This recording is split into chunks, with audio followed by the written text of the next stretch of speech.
Hello everyone! In this video, we're gonna talk about the introduction to conic sections and functions, specifically linear functions, which we will discuss more later.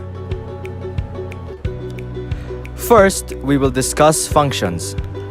But what is a function?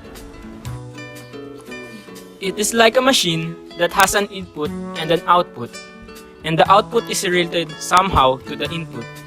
It is a rule which relates the values of one variable quantity to the values of another variable quantity, and does so in such a way that the values of second variable quantity is uniquely determined by the value of the first variable quantity.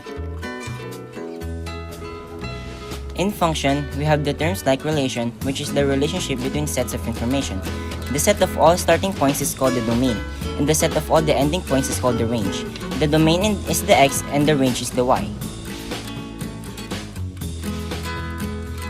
In relations and functions, the pairs of name and height are ordered, which means one comes first and the other comes second.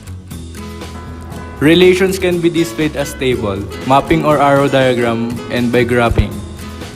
For the arrow diagram, m is equals to 1, 2, 2, 3, 3, 4, and 4, 5.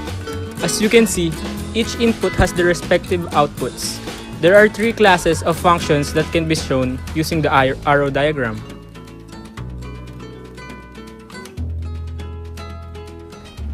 The first one is the injective. Next is the surjective. Lastly, the bijective.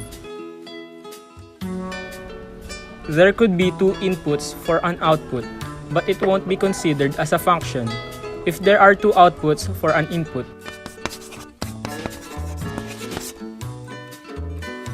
To know if the given graph is a function, vertical line test is used. If you draw a vertical line that crosses the graph in more than one place, the relation is not a function. There are types of functions, namely constant function, the linear function, quadratic function, polynomial function, and absolute function, and piecewise function. And we'll be focusing on linear function. Linear functions are popular in economics. A linear function is any function that graphs to a straight line. What this means mathematically is that the function has either one or two variables with no exponents or powers. If the function has more variables, the variables must be constants or known variables for the functions to remain a linear function. But how would you identify if the equation is a linear function or not? 1. It has one or two variables. 2. No variable in a linear equation is raised to a power greater than 1, or used as the denominator of a fraction. 3. When you find pairs of values that make the linear equation true and plot those pairs on a coordinate grid. All of the points for any one equation lie on the same line. Linear equation graph as straight lines. Introduction to conic sections. Double nap or double right circular cone. It is a shape formed when two congruent cones built or put on top of each other.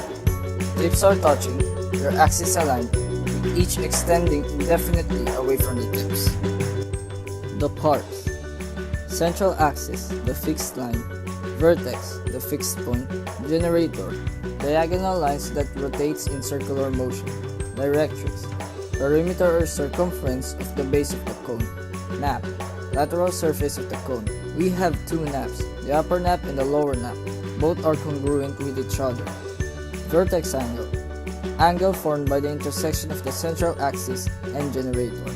The non-degenerated conic sections are the circle, ellipse, parabola, and hyperbola. The degenerated conic sections are the point, line, and the intersecting lines.